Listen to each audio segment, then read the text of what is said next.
Ada Nwankwo grew up in the bustling city of Lagos, the eldest of 3 siblings in a family where time was a luxury her parents couldn't afford. Her father, a dedicated civil engineer, and her mother, a hard-working nurse, spent long hours at their jobs, leaving little time for family bonding or home-cooked meals. Instead, the Nwankwo household became heavily reliant on eating out.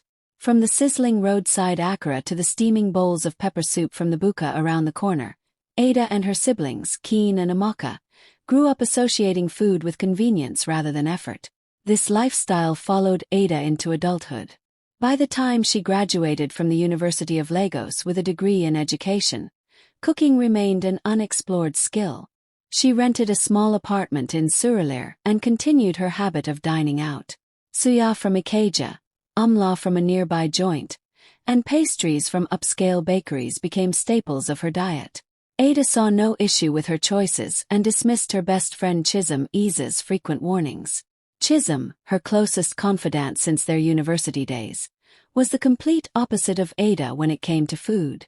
She loved cooking and believed it to be an essential life skill. "Ada, you need to take this seriously," Chisholm said one evening as they shared suya at a lively joint. "Eating out all the time is not just expensive, it's risky. Do you even know how clean these places are?" Ada chuckled. "Chisholm, not everyone has your patience to stand in the kitchen for hours. I have papers to grade and lessons to prepare. Besides, I don't have to cook to eat well." "Mark my words," Chisholm replied, shaking her head. "You'll regret this someday." Life continued, and Ada remained unconcerned. Her weekdays were a blur of teaching at a private school in Victoria Island and eating out after work. On weekends, she would join her siblings or friends at popular restaurants, making no effort to change her routine. Cooking seemed like an unnecessary hassle, a relic of traditional family life that didn't fit her modern, fast-paced world. Unbeknownst to Ada, her reliance on convenience was setting the stage for challenges she wasn't prepared for. Life had a way of testing unshaken beliefs, and soon, Ada would be forced to confront the habits she had built so effortlessly. For now, she enjoyed her carefree lifestyle, oblivious to the lessons that awaited her. Ada's life took an unexpected turn when she met Uchenna Okeke. It was an ordinary Tuesday afternoon at the private school where Ada taught. The school had invited a local entrepreneur to give a talk to the students about career opportunities in business, and Uchenna happened to be the guest speaker. His presence immediately commanded attention. He was tall, with a confident yet approachable demeanor, and his deep voice resonated with wisdom and experience. After his presentation, Uchenna stayed back to interact with some of the students. Ada was assigned to accompany him around the school, and as they talked, their chemistry became undeniable. Uchenna found her thoughtful and intelligent, while Ada was drawn to his ambitious nature and warm smile. By the end of the day, he asked her for coffee, and their relationship began to bloom. Over the next few months, Ada and Uchenna became inseparable. He introduced her to new experiences, taking her to exclusive events and showing her the finer things in life. Despite their busy schedules, they found time for each other, and Ada quickly realized she had never felt this way about anyone before. Uchenna, on the other hand, appreciated Ada's kindness and sense of humor, qualities he found rare in the fast-paced world of Lagos. However, as their relationship deepened, cracks began to surface. Uchenna often spoke about his mother's influence on his life and how she had taught him the value of family traditions, including cooking. He would reminisce about the meals his mother used to prepare, from steaming pots of ofe nsala to freshly made chin-chin for special occasions. These stories didn't bother Ada at first, but as Uchenna began to drop subtle hints about his expectations in a partner, she started to feel uneasy. One weekend, Uchenna invited Ada to his family home in Lekki to meet his mother and siblings. The Okeches were warm and welcoming, and Ada felt an immediate sense of belonging. However, the visit took an unexpected turn when Mrs. Okeke asked Ada to join her in the kitchen to help prepare dinner. Flustered, Ada hesitated before admitting she didn't know how to cook. The room fell silent.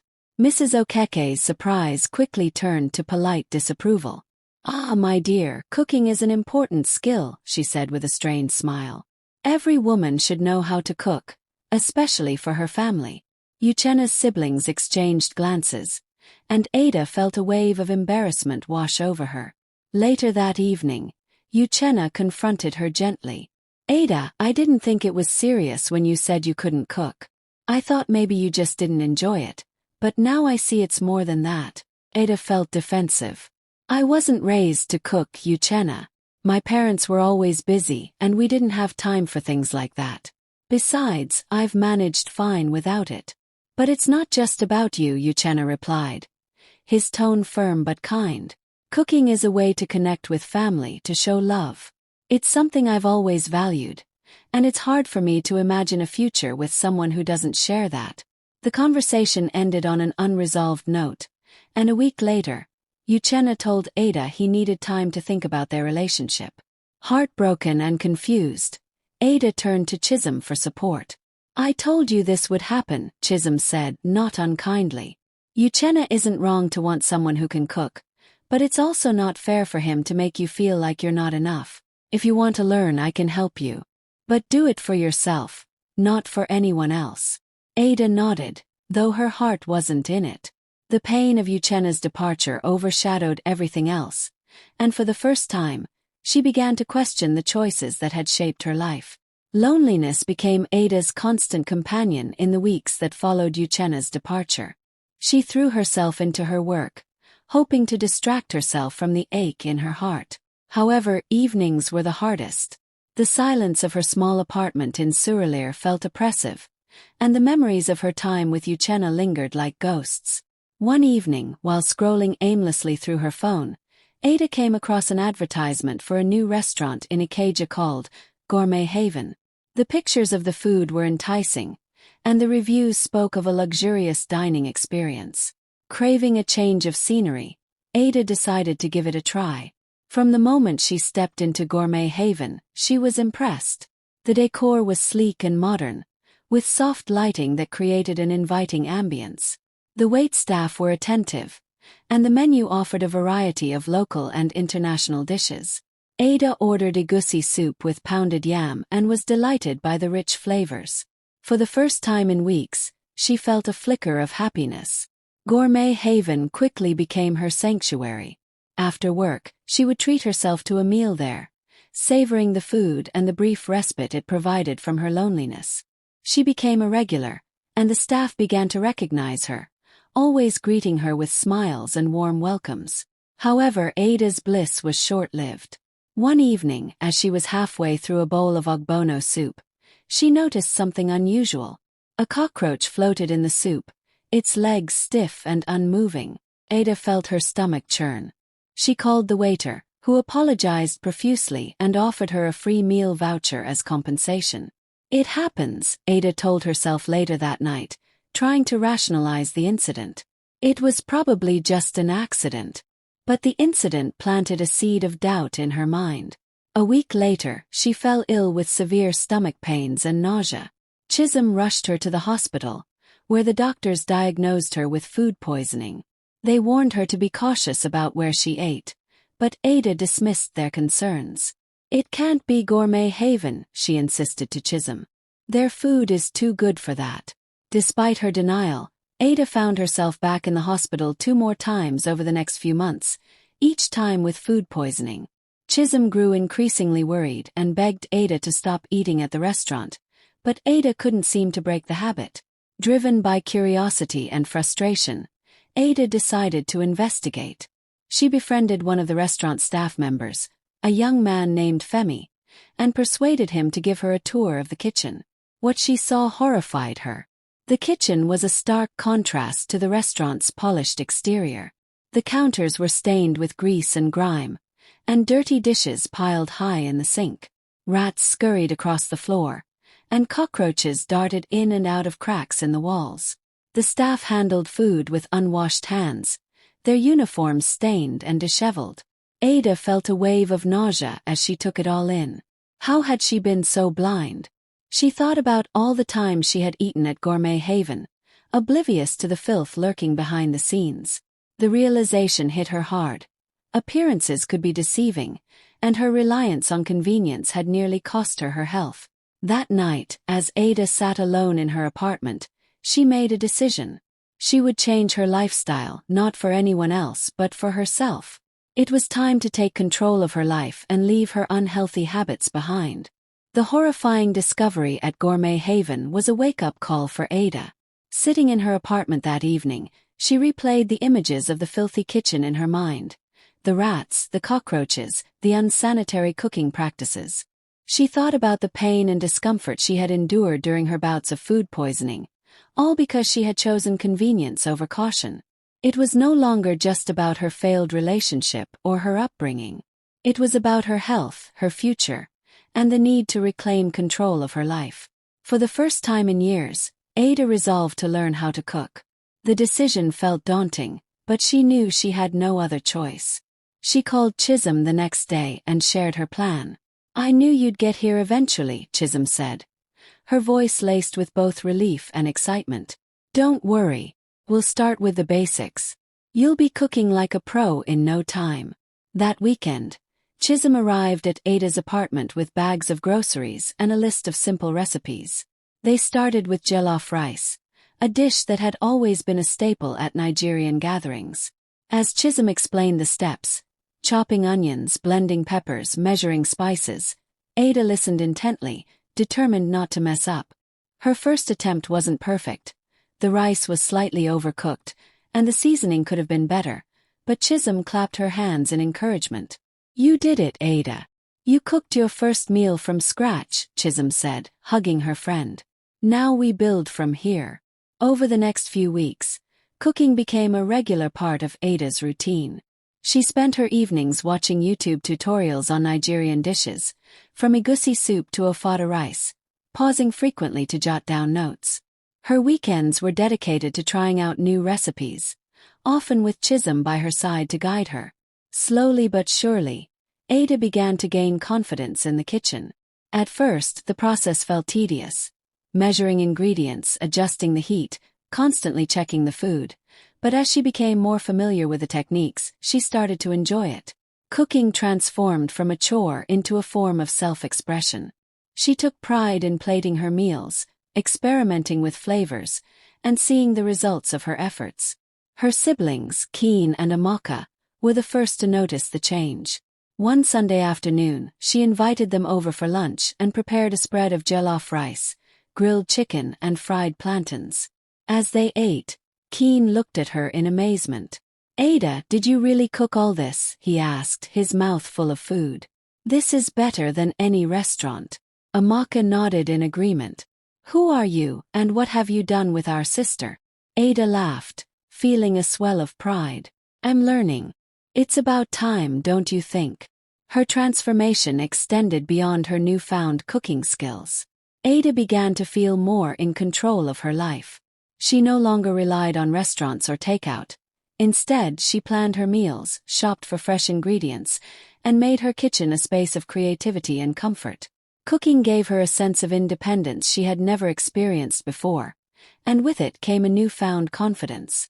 One evening, as she was scrolling through her phone, Ada received a call from Uchenna. She hadn't spoken to him in months, and seeing his name on the screen made her heart race. Hesitant but curious, she answered.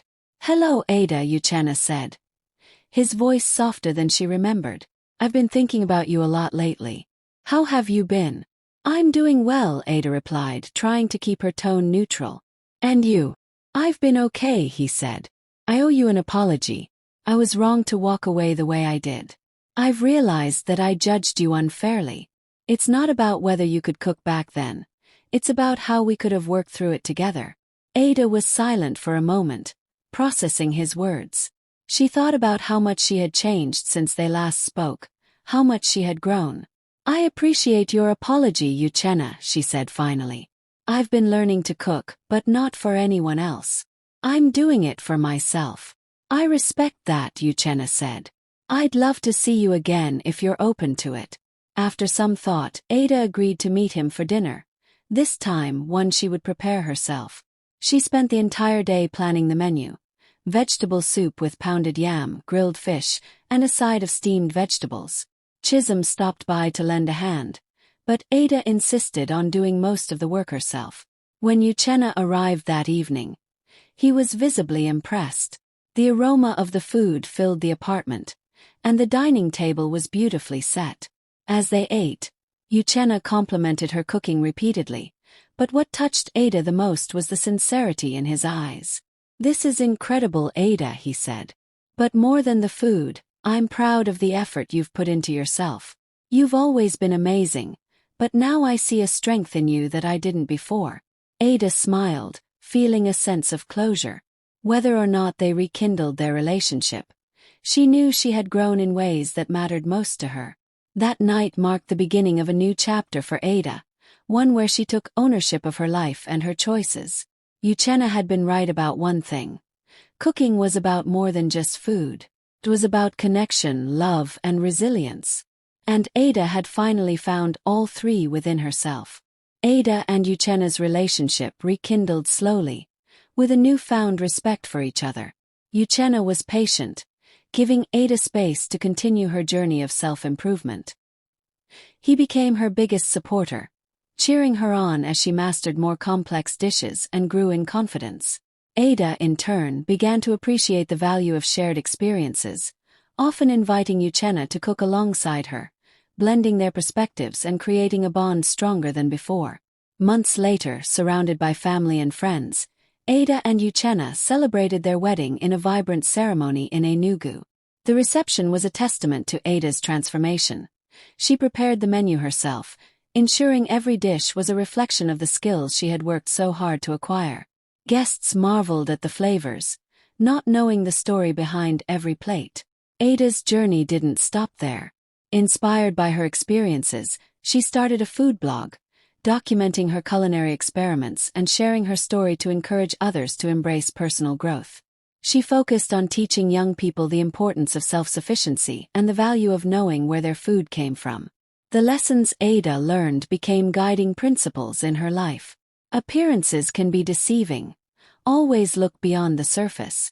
Parents must balance work with imparting life skills to their children. Growth is possible when love and patience are present in relationships.